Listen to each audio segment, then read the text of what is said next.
Hello there and welcome back. This is video number 2 about best of 2022. So music is not a challenge, so there's not best or worst to me.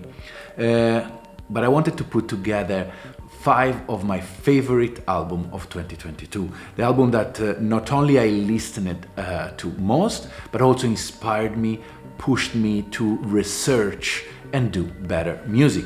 I believe that, we all love instrument, but in the end, other artists and music, the music they do, is what pushes me more. So, before going ahead, the few ways you can support, but let's also talk how you can support these people. Buy album.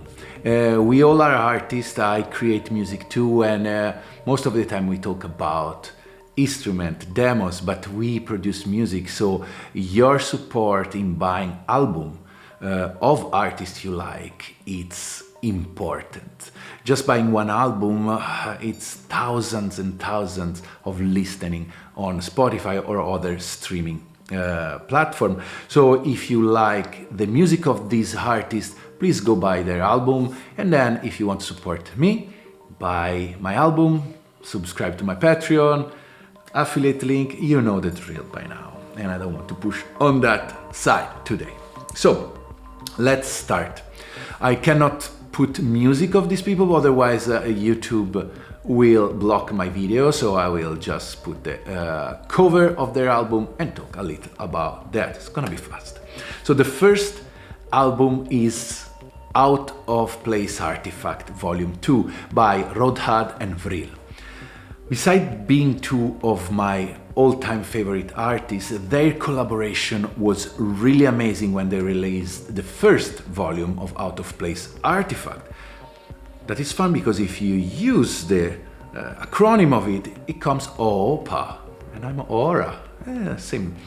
When I see their shirt, I see them perform live at the Zen Air a few months ago, and they had this shirt written Opa. I was like, wait, they're fun? No. Anyway, they are 2 amazing human beings. I have been in touch with Rodhad a few times, and he's a guy that I really, really love. Their collaboration works on every level. It's of course a joyride for people like me that love gear, because they use a lot of interesting tools. But what really strikes me is the concept behind it. This concept of each track is an artifact out of place. It really resonates with the sci-fi, with a lot of fantasies that I have. So all the tracks are amazing. It's a great journey. And what really pushed me is to find a meaning out of a track, out of an album, like work with concept. It could be really useful when you start creating to work on a concept. There's not a lot of, back I think in the 70s, there was a lot of concept album, and I don't see that happen a lot lately. But every time that I put together some ideas and work with that as a main concept for the album, I always end up creating faster and more focused. Things like I did in Darkness, for example, Un anno di pioggia. Those are things, album that I did that has been created with an idea. I also did Una storia breve, dedicated to my brother, Vento for my mother. I think it's a good start point. Find a concept and work. And beside that, I think that collaboration is a key to grow as an artist. And I see a lot of amazing collaboration in Vril and Rodhad that really, really works well. So I want to push myself to find more collaboration in 2023. Go listen to this album, link down below. Amazing, amazing stuff. Now, let's talk about another artist that I actually discovered a few months ago. His name is Roméo Poirier. I hope that is the good pronunciation. The album that I love is Living Room. So Roméo has been, or Roméo, I don't really know the real, I hope saying it good. There is on the label of, has been, I don't know if this has been released, but a label of Jan Jelinek, another of my all-time favorite artists. And he's one of those people that works with sample and glitch and micro loops. It's something that I always loved and I never really learned, and it's something that I want to learn more. Somehow this work inside the loop to find music hidden, pocket of music hidden inside a certain kind of music that then becomes something else, it's something that really fascinated me. Roméo works a lot with jazz kind of vibe. He released a lot of cool album, but this specific one has some kind of jazz echoes, and he goes inside the music, inside a loop, and find other micro loops that work. So it's glitch in a sort of way. It has this glitch vibe, but very musical, evocative, and it's great. And of course, what is inspiring me is like to work better in with my modular mostly, to find these vibes, to reuse something that I record. I have a lot of loop, I have a lot of tracks that maybe I never managed to finish, but the idea here is like grab them back and then analyze through some tools, for example the Morphagene, and just try to find inspiration what I already did and rewrite something. So this sort of repurposing things. Of course, if you have a concept come from the first point, it will make things easier and more interesting. So Roméo Poirier, Living Room, go check it out. Then another artist that it's years that is on my top one is KMRU. KMRU that lives in Berlin too. I really hope that I will have the chance to meet him soon. He is an ambient artist coming from South Africa. It has a very interesting approach. The album that I love is Epoch. He is producing a lot lately, so whatever he does, I really like. He mixes very beautiful ambient drone and pad with field recordings. I want to read some hot points that I wrote because I don't want to miss them. But basically, the quality of his music is something that is very evocative and transcendental. Every time I listen to his music, I really want to grab my field recorder and go record things. Now, this is a tricky thing because a lot of artists just put field recording on top of some pad and call it a day.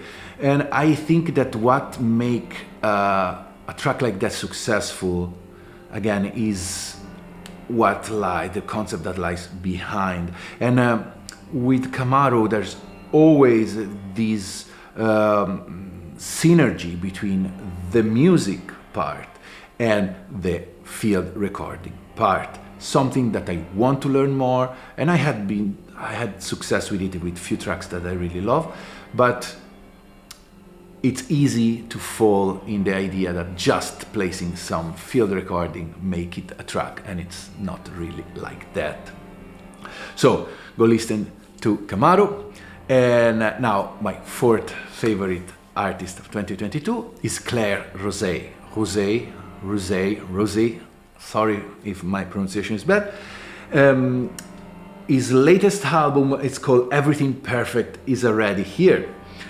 So she produced few amazing albums lately, and this format is similar to previous format that she did. Is like 2 long track, 15 minutes each. Listening to Claire is like watching a movie to me. It's not just a musical experience, but she really takes me somewhere else. Her tracks can be music in part, can be field recording in part. It's a sort of college. She's an editor of sound, and she put things together in a way that you really are transported somewhere else. You start this 15-minute trip, and it's very melancholic. It somehow resonates with me as a child, with a lot of memory. So it's this quality of music, it's really something else. It's something that I would like to work more on. I love also the concept of creating 15-minute long or long format tracks in which you bring your audience somewhere. You have to prepare them, guide them, and then take them back home.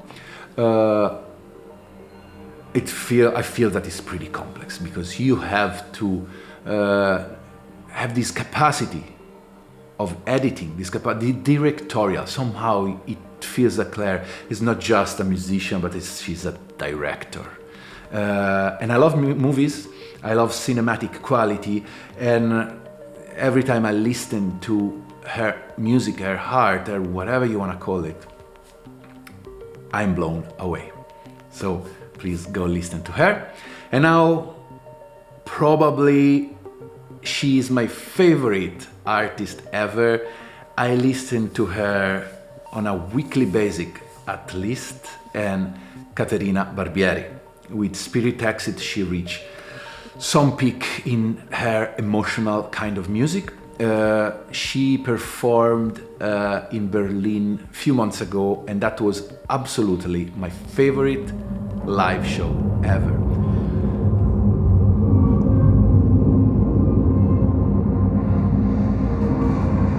She has this approach that is very minimal, and most of her track could be like 2 lines of melody that works together, sometimes just one. And as simple as it is, it's the most moving and the most perfect music for me. Of course, that it's everything that relates to me, hit me in a certain way. I love the fact that she always works with a minimal setup. She has a modular system that basically has always been like that. And with that small amount of tools, she managed to create something so powerful, so amazing, evocative. It's like being in a sort of dream. Pattern of Consciousness probably is my favorite album of all time. And with Spirit Exit, she went more refined somehow. It's a little more produced as an album.